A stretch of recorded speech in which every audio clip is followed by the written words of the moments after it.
नमस्कार दोस्तों, स्वागत है आप सभी का जीविका आईएएस पर। मैं हूं आपके साथ सुमंत। आज की क्लास में हम लोग बायोलॉजी घटना चक्र को कवर करने वाले हैं। बायोलॉजी घटना चक्र की आपकी दूसरी क्लास है। इसमें हम लोग जैव विकास को देखने वाले हैं। तो आइए क्लास की शुरुआत करते हैं जैव विकास के साथ।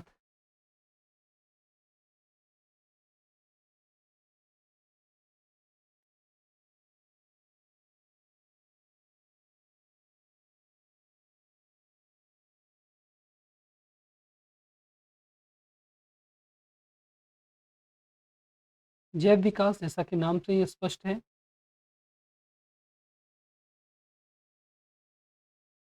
इसके अंतर्गत हम लोग जीवों का विकास किस तरीके से इस पृथ्वी पर हुआ है, इसे देखने वाले हैं।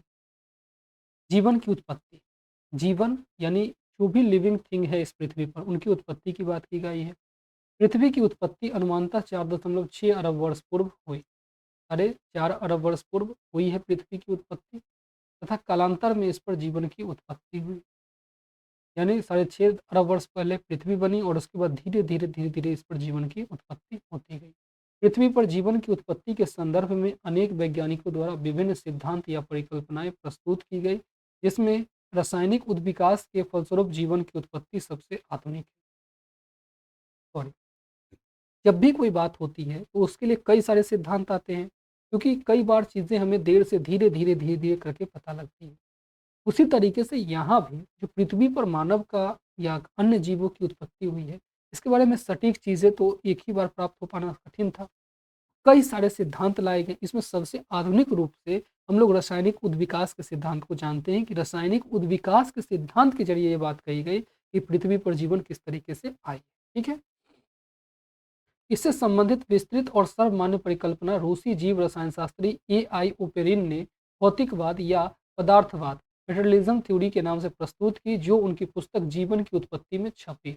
अब ये चीज़ आपके बहुत ध्यान रखने की बात है। जो रासायनिक उद्विकास का सिद्धांत था, इस सिद्धांत में जीवन की उत्पत्ति नामक जो किताब आई, इस किताब में आपको पहली बार विशेष रूप से बात कही गई कि पृथ्वी पर किस प्रकार जीवों की उत्पत्ति हुई है। इसके अंतर्गत प्रमुख तथ्य इस प्रकार है। क्या क्या तथ्य है इसके अंतर्गत, आइए देखते हैं। पहला है जीवन अर्थात प्रारंभिक जीवों की उत्पत्ति आज से लगभग 4 अरब वर्ष पूर्व आदि सागर के जल में न्यूक्लियोप्रोटीन्स के कणों के रूप में हुई थी, जो परपोषी एवं अवायवीय थे। एनारोबिक अवायवीय कहने का अर्थ है कि जिनको सांस लेने के लिए वायु की जरूरत नहीं होती है। तो ये कह रहे हैं कि 4 अरब वर्ष पूर्व आदि सागर यानी जो पहले प्रारंभिक वाला सागर था पैंथालसा, उस पैंथालसा में वायरस यानी न्यूक्लियोप्रोटीन्स जो वायरस की तरह होते हैं, उनमें न्यूक्लियोप्रोटीन्स के रूप में, जिनको सांस लेने के लिए वायु की भी जरूरत नहीं थी, उनके रूप में जीवों की उत्पत्ति हुई थी। और ये हेट्रोटॉपिक थे, ये दूसरे पर निर्भर करते थे, ये स्वयं अपना भोजन नहीं बना सकते थे और अवयवीय थे। फिर दूसरा फैक्ट है 3.8 अरब वर्ष पूर्व 3.8 अरब वर्ष पूर्व कला युक्त यानी मेम्ब्रेन बॉन्ड, यानी जिसमें झिल्लिका बनी रहती है, एक सेल के चारों ओर ये झिल्ली इस टाइप से बनी रहती है, तो मेम्ब्रेन युक्त या कला युक्त प्रोकैरियोटिक कोशिका रूपी आदि जीव बने थे। अब सेल दो प्रकार के होते हैं, एक होते हैं प्रोकैरियोटिक, एक होते हैं यूकैरियोटिक। प्रोकैरियोटिक प्रिमिटिव सेल होते हैं, पुराने सेल्स होते हैं, बच्चे सेल्स होते हैं, आदिम सेल होते हैं, उसमें बहुत विशेषताएं नहीं मिलती है। जबकि यूकैरियोटिक सेल बहुत अच्छी सेल होती है, उसमें सभी प्रकार की विशेषताएं होती है। तो सबसे पहले तो अवायवीय थे ये लोग, फिर प्रोकैरियोटिक सेल बना। प्रोकैरियोटिक बहुत प्रिमिटिव होता है, आदिम सेल होता है, ये बना, उसमें मेम्ब्रेन बने हुए थे। इनमें पहले परपोषण था, बाद में स्वपोषण का प्रारंभ हुआ। अब ये खुद से अपना खाना बनाने की शुरुआत धीरे धीरे करने लगे। तीसरा इसमें फैक्ट है कि स्वपोषी आदि जीव वर्तमान के नील हरे शैवालों जैसे थे। इनमें जो स्वपोषी जो जीव बने थे, जो अपना खाना स्वयं बना सकते, उन्हें स्वपोषी कहा जाता है। तो ये स्वपोषी जो थे,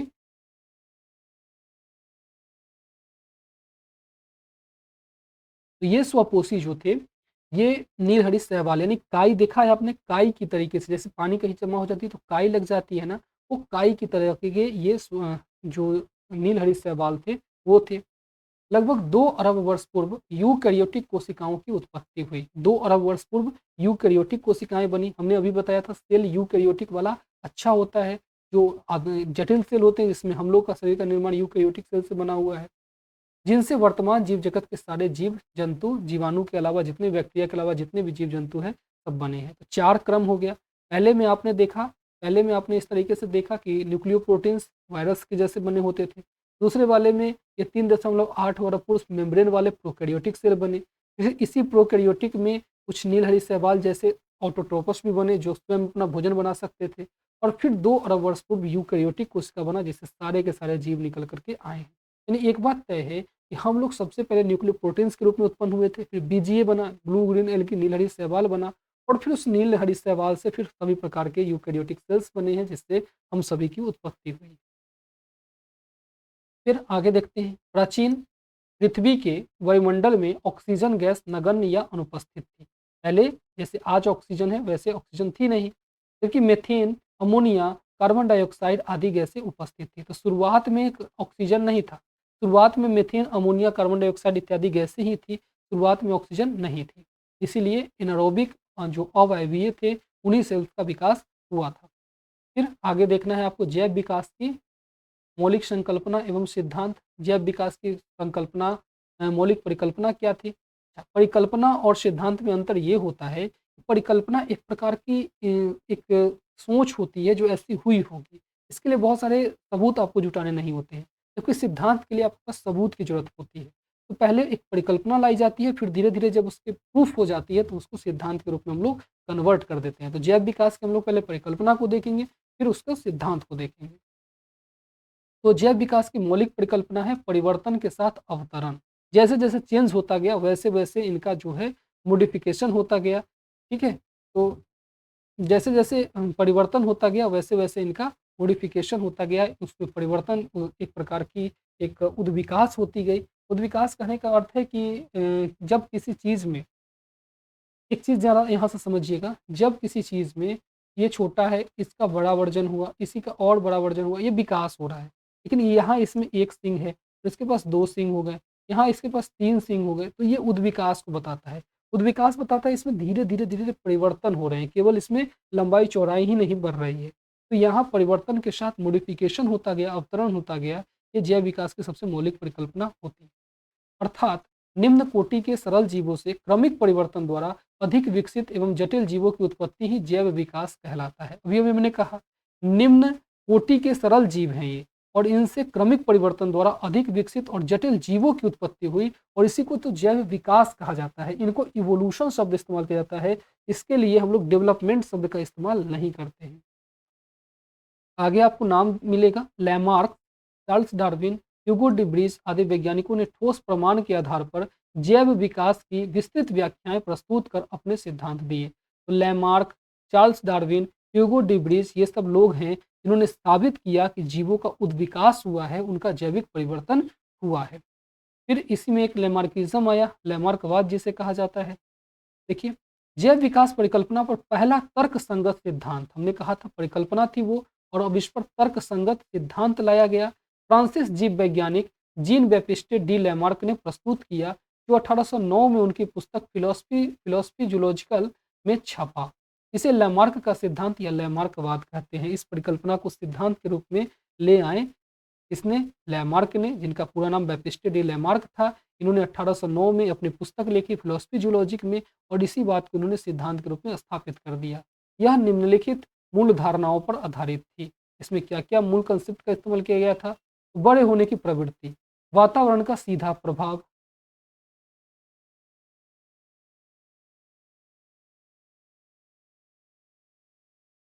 बड़े होने की प्रवृत्ति, ये जैसे-जैसे बड़े इनका होता है, ये बड़े होते जाते हैं। फिर वातावरण का उन पर प्रभाव पड़ता है। फिर अंगों के उपयोग या अनुपयोग का प्रभाव, अब जैसे जिस अंगों का उपयोग नहीं किया जाएगा, वो धीरे-धीरे लुप्त होने लगेंगे। उपार्जित लक्षणों की वंशागति, जो भी लक्षण आ जाएँगे, जैसे एक बार 2 पैरों पे चलने लगे, अब उनके जितने भी बच्चे होंगे, वो भी 2 पैरों पे चलेंगे। अब उनको 4 पे चलने की ज़रूरत नहीं है। या फिर जिराफ का अगर गर्दन लंबी हो गई है, तो फिर उनके बच्चे के भी गर्दन लंबे होंगे। ये उपार्जित लक्षण जो भी एक्वायर्ड कैरेक्टर है उनकी, वो उनके साथ बनी रहेगी। तो ये अगर ये 4 मूल अवधारणाएँ थी, इस पर आधारित उन्होंने अपने सिद्धांत को पेश किया। लैमार्कवाद को उपार्जित लक्षणों की वंशागति का सिद्धांत भी कहते हैं। इन्होंने जो ये सिद्धांत दिया, इसे उपार्जित लक्षण, जो एक्वायर्ड लक्षण है, इसको वंशागति का सिद्धांत भी कहा जाता है। अंगों के उपयोग एवं अनुपयोग की धारणा के अनुसार अधिक प्रयोग किए जाने वाले अंग सुदृढ़ एवं विकसित हो जाते हैं, तथा वे अंग जिनका प्रयोग कम होता है, वे निष्क्रिय तथा धीरे-धीरे करके लुप्त हो जाते हैं। जो अंग जब सबसे ज़्यादा प्रयोग होगा, वो और विकसित होंगे, और धीरे और जो इनका प्रयोग वो धीरे-धीरे करेंगे, वो नहीं करेंगे, वो खत्म होते जाएँगे। उदाहरणार्थ जिराफ का गर्दन का लंबा होना या सर्पों में टाँगों का अभाव। सर्प में टाँग नहीं होती क्योंकि वो धीरे-धीरे प्रयोग नहीं करते थे, वो सुस्त थे, एक ही जगह रहते थे, धीरे-धीरे उनकी जो वो पैर थे वो खत्म हो गए। इसी प्रकार से जो ह्यूमन होती हैं, इनमें टेल खत्म हो गए कि वो टेल का प्रयोग नहीं करते थे, वो ज़मीन पे रहते थे। इस तरीके से यहाँ आप देख सकते हैं ऊँचे वृक्षों की पत्तियाँ खाने के लिए अगली टाँग व गर्दन के अधिक उपयोग होने से इन अंगों की अधिक लंबाई हो गई, देख सकते हैं यहाँ पे आप।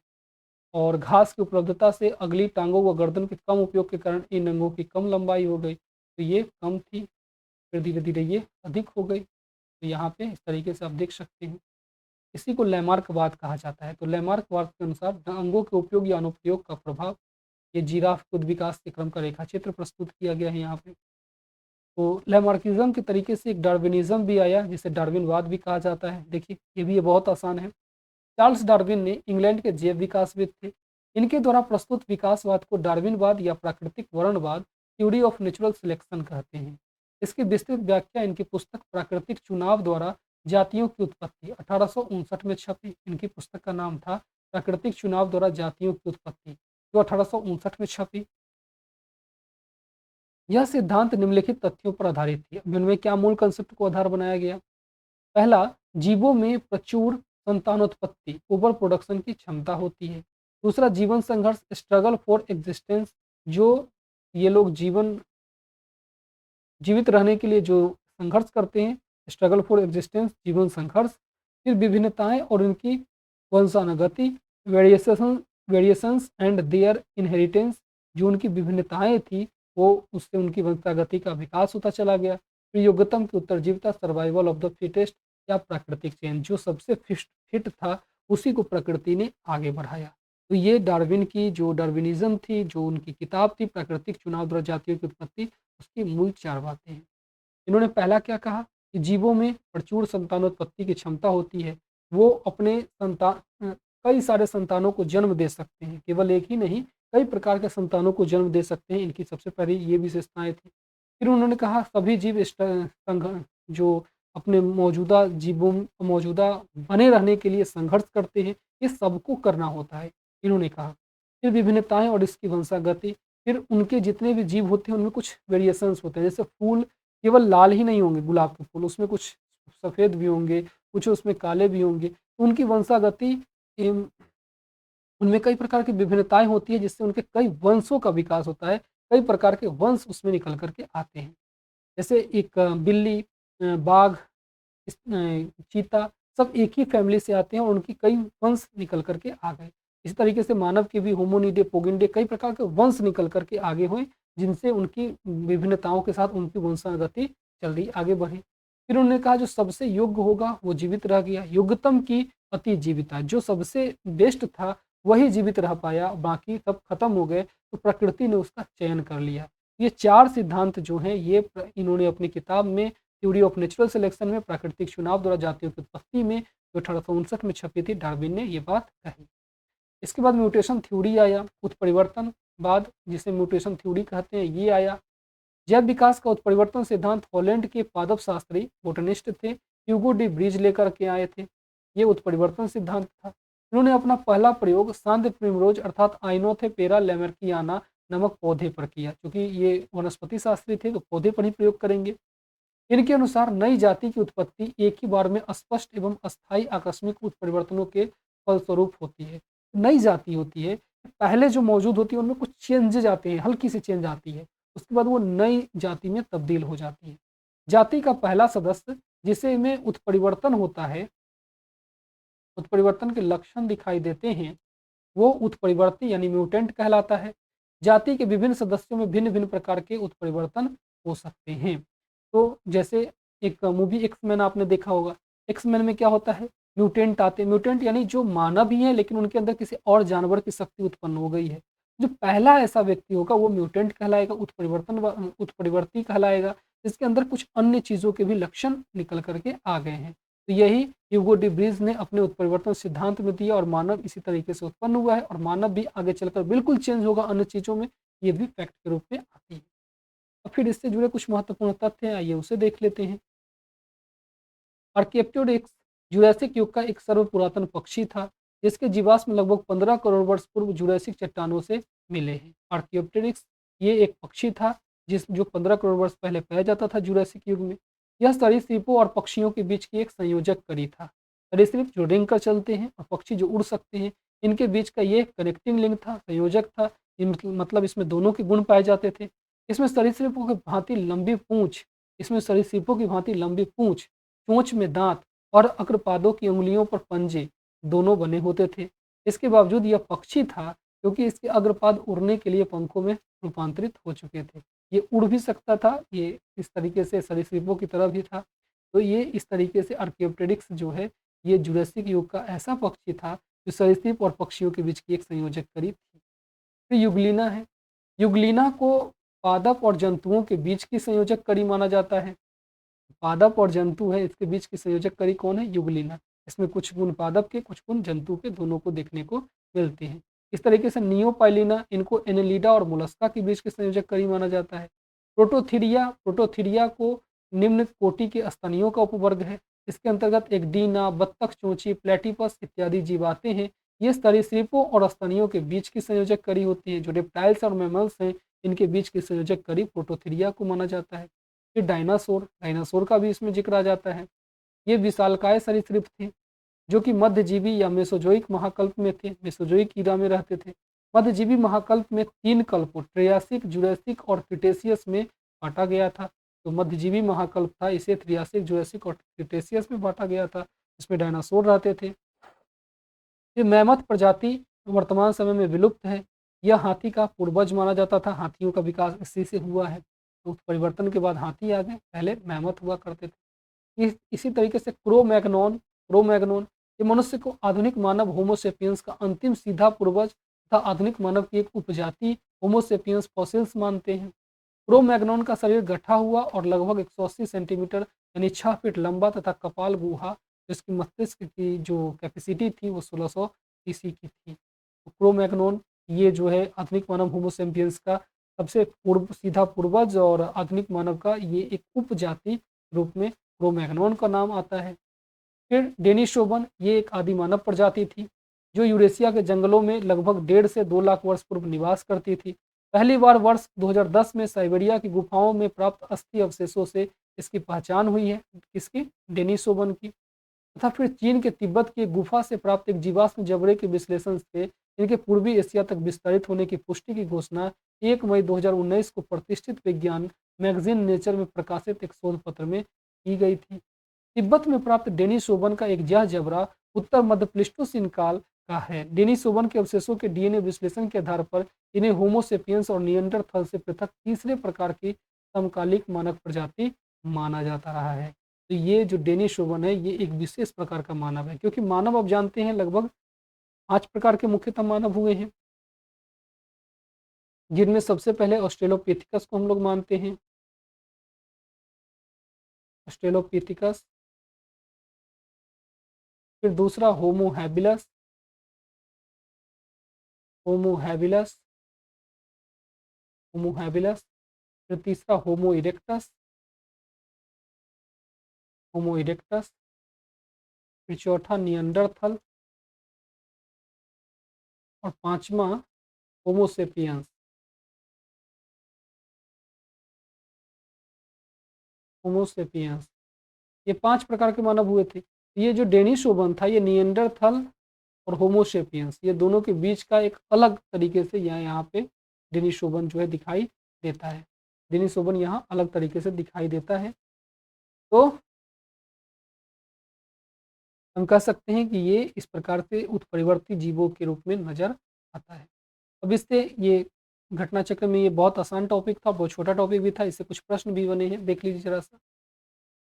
निम्नलिखित में कौन सी गैस प्राचीन पृथ्वी के वायुमंडल में अनुपस्थित थी? तो ऑक्सीजन नहीं थी, आप अच्छे से जानते हैं, ऑक्सीजन पहले नहीं थी, बाकी मीथेन, अमोनिया, कार्बन डाइऑक्साइड ये सब मिलते हैं और ये आरओ 2016 में पूछा गया है, देखिए किस प्रकार से। प्रश्नगत विकल्पों में पृथ्वी के वायुमंडल में ऑक्सीजन गैस नगण्य थी, जबकि मीथेन, अमोनिया, कार्बन डाइऑक्साइड ये सब गैसें उपस्थित थी। फिर नेक्स्ट क्वेश्चन है, वर्तमान प्रमाण के अनुसार पृथ्वी पर जीव का उद्गम कब हुआ है? तो ये लगभग आपके 2 अरब वर्ष पर पूर्व हुआ है पृथ्वी पर जीवों का उद्गम। ये 2 अरब वर्ष पूर्व हुआ है, क्योंकि आप जानते हैं कि इसके पहले देखिए मैं आपको दिखाया हूँ,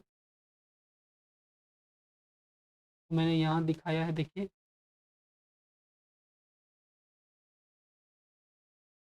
थोड़ा और ऊपर चलिए।